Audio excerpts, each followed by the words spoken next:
can catch boredom. We'll start out simple with soft-boiled eggs. For soft-boiled, we'll go for about 6 minutes. A few minutes later, if we crack open our egg, we should have a beautifully soft-boiled egg here. And if we cut it open, it should be a perfectly soft, gooey, and runny egg. This is how I test if an egg is boiled. If it stands up, it should be good. For hard-boiled eggs, we're going to keep the same eggs for a little bit longer. By the way, these egg experiments are going to get crazier and crazier throughout the video. That's a terrible joke. That's not funny. It's not funny. Anything with egg is not funny. For soft scrambled, we're going to be using an ostrich egg. This right here is equivalent to 24 normal chicken eggs. To open it up, I'll crack into it with this machete. Damn, that didn't even make a dent. Finally. Once we've opened it up, we'll go ahead and pour it into our pan. Oh, wow. Whoa. That's insane.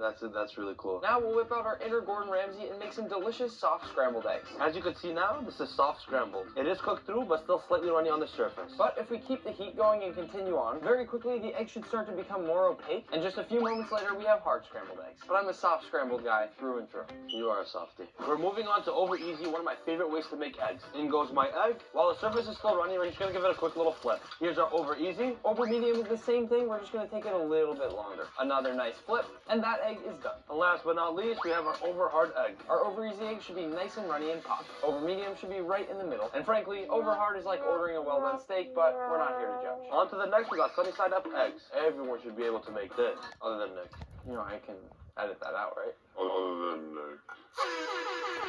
Medium low heat, just cracking your egg, and then we shut it up with a lid to cook off the surface. And about 2 minutes later, our sunny side egg up is complete. It should have a nice runny yolk. Next, we got one of my favorite breakfast items, the omelet. We'll whisk up our eggs, then pour out a nice thin layer on the bottom of your pan, and once our egg is mostly cooked through, I'll add some melty cheese to one side, then fold it up and over, and that right there is a beautiful, cheesy omelet. I make a lot of poached eggs, given how much I love Eggs Benedict, so this one here is second nature to me. That's an egg-sided egg. You gotta stop with that.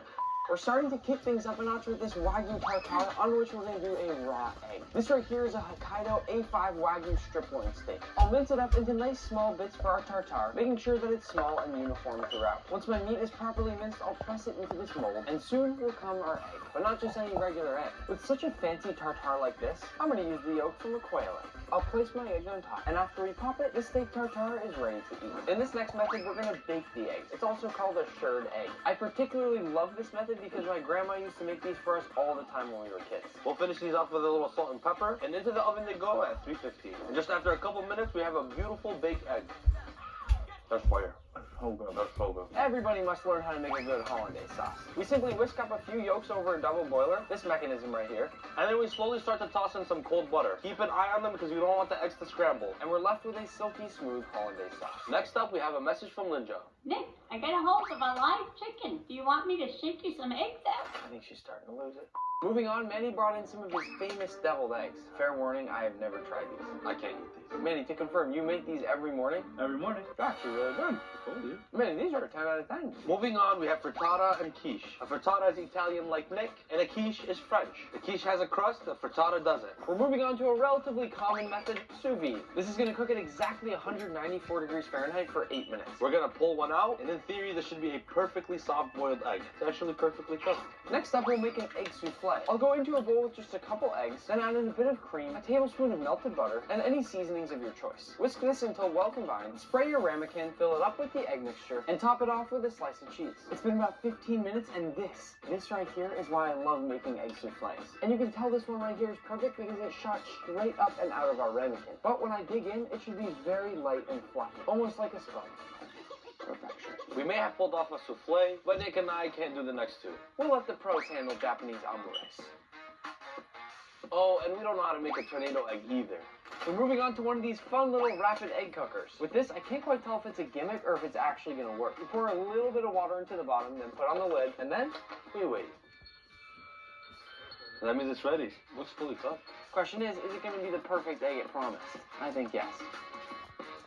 We're moving on to a coddled egg, which I've actually never done before, but we had to buy this special little egg coddler to do it. Very simply, we'll toss on the lid and secure it with this rubber band, and into some boiling water it goes. Our coddled egg looks to be complete, and if you look in there, it almost looks like the perfect soft to medium boiled egg. If you haven't heard of egg in a hole, you'll know after this. Punch a hole out of a piece of bread. We'll save this for later. Then into a pan with some oil, and down goes our bread. Once our oil begins to sizzle, we'll crack in our egg, and our egg should cook and adhere to the bread. Keep in mind this is different from a toad in a hole, which is a delicious English dish that I highly recommend you try. About halfway through, we'll flip, and there it is, the perfect egg in a hole. Next up, salt cubes. I've done this one before. It gives that amazing creamy umami blast that I absolutely love. Over here we have a Himalayan salt block, and Nick's gonna toss it in the oven until it's 400 degrees Fahrenheit. Alright, it's so hot. Onto our salt rock, we'll crack one egg. I think that's the most perfect egg of the entire day. But the question is, can we actually flip these and make them look nice? We had to bring in the big guns to flip the egg. Good looking eggs. If you've ever had a foamy cocktail, it was probably egg white in the cocktail foam. I'll add my egg white to a cocktail shaker and shake it up till foamy. Once nice and foamy, I should be able to layer this out on the top of my beautiful drink here, which is my personal favorite, some plain old cranberry juice. Cheers.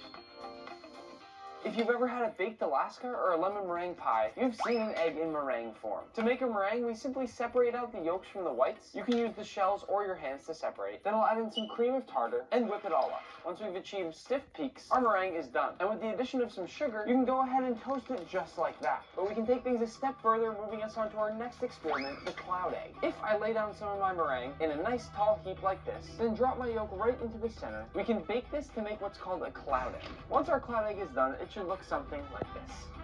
I will say, I always thought this trend was pretty silly. Something about this just feels so wrong. But it tastes so right. Next